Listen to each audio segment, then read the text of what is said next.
guys, and welcome to another video. And today, as you can probably see, we are in an M3, but not my M3. My good friend Matt has kindly let me take his F80 out, so he's up in front in the CSL replica.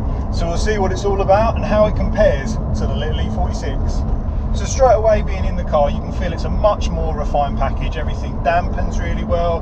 There's no rattles coming from any of the dash, and the E46 doesn't suffer terribly with that.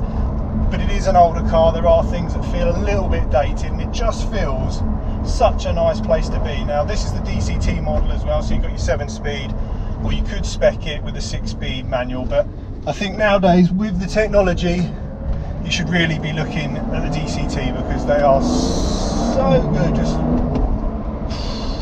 flawless shifting, which as I discussed in my handling video, it's great having this refined gear change, and it is really aggressive even in shift 3, but it's no SMG. So whether that's a good thing or a bad thing, I guess, is personal preference. The SMG is a clunky box, there's no denying that. It is rough, it is aggressive, but this is just absolutely awesome. Just put your foot down, so much torque compared to the naturally aspirated S54. And again, it's a personal preference thing. I know a lot of people who hate the S54 because they say, oh, it's got no torque, it's got no grunt, you can't drive it.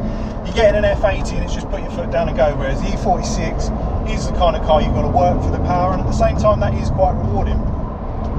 Now the F80 M3 makes about 430 horsepower, and that's only the half of it. The big thing with the F80, with it being turbo over naturally aspirated, is the torque you receive. Now I can't remember the exact figure when I was looking at it, but it's considerably more than mine, even with a CSL intake. So it doesn't really matter what gear you're in, you've got to go right from the moment you press the pedal. For a turbo car, the throttle response is actually really impressive. It's really surprised me how good turbos have come along, because they used to be laggy, and then at the same time you'd have a turbo car that have so much go, and then as soon as you got to sort of 5,000–6,000 RPM, you'd be like, I'm in a diesel, just change gear, it's done. There's no point in working this any harder. But with the F80, they've managed to retain that with it being boosted. It's really nice the way it just wants to keep going to the red line, and you have the same sort of setup as the E46 with the dash that flashes at you. And then again, you've got other, improvements over the E46. You've got the electronic damping, you've got the exhaust valve, so you can make the car a weekend blaster, or you can make it a daily. Now, thankfully, in the F80, they've still managed to keep the steering wheel weight nice. Now, from what I can gather, it is electric over the hydraulic that's in mine, and it does feel really good. I've got to say, I don't feel shortchanged with it. Matt did have a C63 AMG, incredibly quick car, stupidly fast car, and so capable, but it just felt so disconnected that he kept it for a couple of weeks and sold it purely for the fact that it just wasn't enjoyable. A great place to be, incredibly fast. We went out to Goodwood, it destroyed the E46 on every aspect, but he didn't come back grinning. And if it's going to do that, what's the point in owning a car, especially a weekend car? So with this in mind, the F80 is more refined than the E46. It's not as grab it by the neck, throw it around. It has the sort of additional extras of a daily car, and you could still enjoy it on the weekend. You don't have the rawness of the E46, but I must say I would seriously contemplate owning one if I had only one car, so I couldn't have a weekend car and a daily. It certainly ticks that box. And what's really impressive, especially over the E92 V8, is just the fuel economy as well. But listen to that. So much go. Oh, the punch, it's like just instant in the shift lane 3. Whereas the SMG, you're sort of looking at it, come on, change gear. But do you know what? For how technology's come on, and you see it with a lot of cars, especially I remember this with the Renault Sport Clios, and even with the Type Rs, they kept upgrading them, but they didn't necessarily get better. They sort of lost like a rawness to them that you just enjoyed driving, and they became so civilized. Whereas this, yes, is more civilized, but at the same time you can still have a lot of fun in it. Now, it's not mine, it's a lot of value in the car, so I'm not going to be turning the traction control off and showing you how much fun you can have in it. If I want to do that in my own vehicle, that's fair enough, but when someone kindly lends you theirs, you've got to treat it with a bit of respect. So it won't be anything stupid today. It's going to be no Chris Harris reviews coming sideways everywhere, but I just wanted to give you guys an idea if you are on the fence about potentially moving from an E46 to an F80 M3 because you want the more refinement, maybe the reliability, maybe the service pack, maybe the warranty, because the cars are getting old now, the E46s, and they do have their problems. And with this, you can just get in it, drive it, you can get 4 adults in it comfortably, and if you want to, like I say, you can turn on the MDM, you can put the damping up, you can open the exhaust valves and just go everywhere, absolutely planted as well, which fills you with so much confidence when driving the car. So I'll chat a little bit about the modifications. Matt's put the IBAC springs on this, and he's put, I think it was 12mm spacers all round, so it just sort of drops it into the arches, fills it out. It looks absolutely brilliant, and it does suffer with the rubbing, unfortunately. So if it is something you want to do, the little plastic plates underneath the bumper do seem to catch on all sorts of little speed bumps and things, so something to bear in mind if you do lower it, but it really finishes the look of the car off. And now I'll put in the description what springs are used. Actually, it might have been the H&R, I was thinking about it, because the IBACs do sit a little bit higher.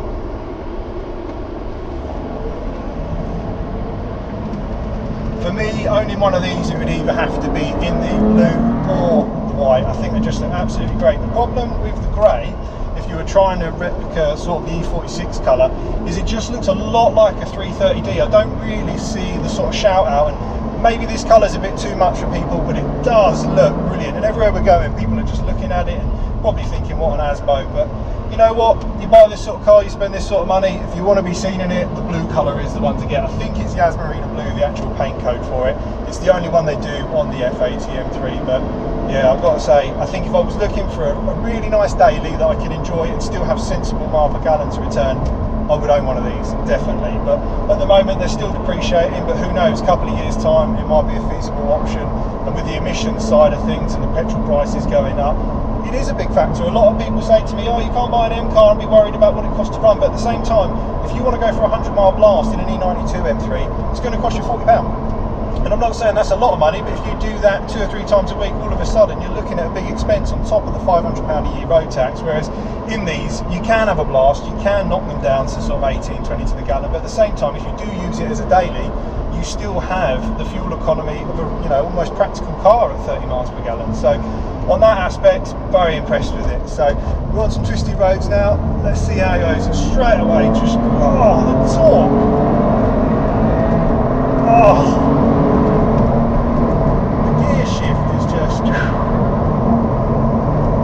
I'm chasing my little E46 in the distance there, and I've got to say, I do not dislike this at all. And I thought I would. I thought it'd be too refined. I thought I'm not going to like it. It looks great. It's going to have loads of boost, no drivability. But do you know what?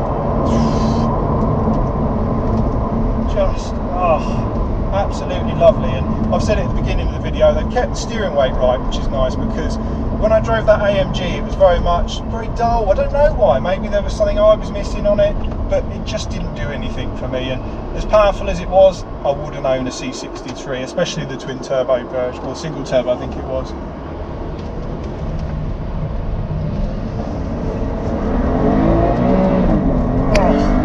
So much power.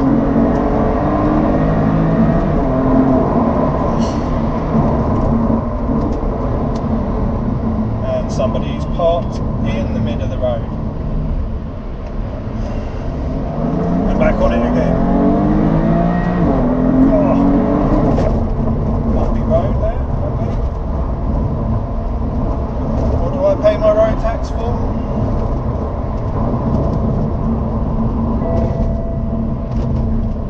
So to summarise, yes, I would own one.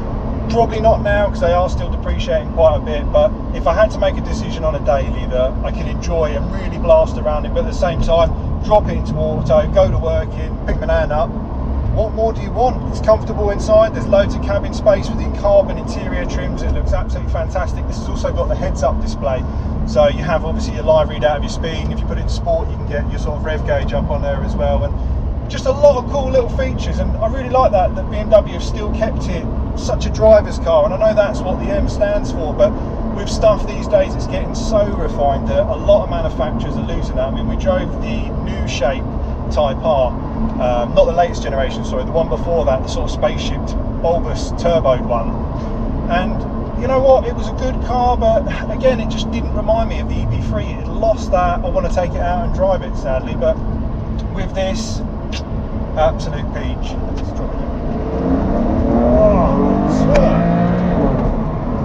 That's when you notice it, just incredible.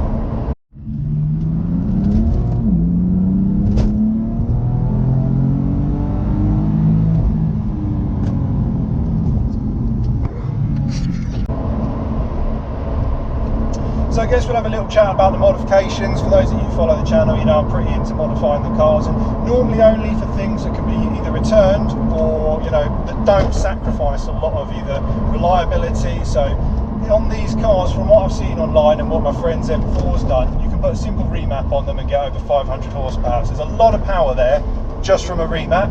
You can do the downpipe, see another 20-30 horsepower, and then finally, if you want to go hybrid turbo, maybe larger intercoolers, I'm not sure, I've heard that you can see sort of 650 brake out of these Plus, which for a rear-wheel drive car, that is bonkers, absolutely bonkers. So I'd love to experience something like that, but again, it comes to that point of how far do you want to push the engine before it goes bang, and that's not what you want. Just look at that torque.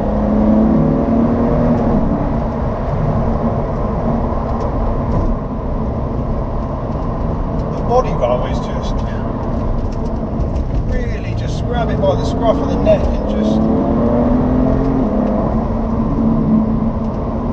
even in standard form, the brakes are really impressive, because that's always been something in the M cars that's let them down. Great power, great handling, but it's always, you get a few runs into them, the brakes get a bit of heat, they start feeling spongy, but this is completely stock. And I've got to say, even without the carbon ceramics, it's riding really nicely, and I'm getting good feedback. I mean, we've had a good run now, and I haven't noticed any sort of brake fade or any concerns with the brake response or power. So they've certainly addressed some of the braking issues, but I'm sure if you've got it on track, obviously you'll find more weak links in the package. But for road use, the standard discs, really impressed. One thing that is a lot nicer, especially over the SMG, is this sort of driving. When you're just creeping in traffic moving forward, it's a lot smoother to use. The SMG, especially between first and second, is a little bit.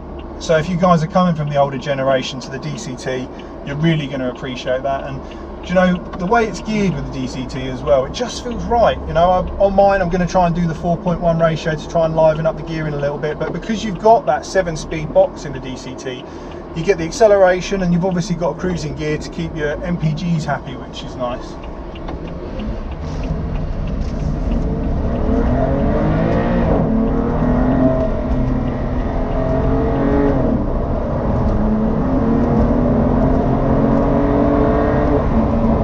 Brilliant, absolutely brilliant. Do you know what, BMW? You've done it again. It's another great car. Really is, and I'd really like to push it on track, because that's where this sort of power can really be exploited. Because on the roads today we have got a lot of traffic, and obviously you don't want to injure yourself or anyone else, so we're not going to get a full experience of the car like it would be if it was on a track. But you know what, you can just tell it's a great package. Oh, I've put the window down, that's put watermarks all over it. Matt's not going to be impressed with that.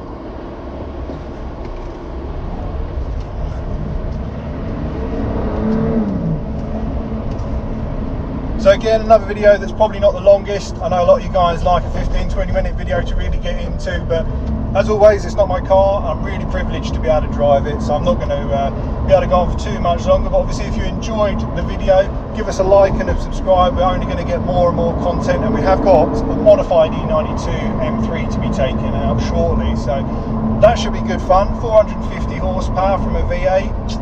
Should sound absolutely beautiful. It's a car, again, another M car, so I'm going to be a big fan of it regardless of whether I like it or not. I love everything the M brand stands for. But as I said, if you enjoyed it, give us a thumbs up, subscribe, and we'll see you on the next one.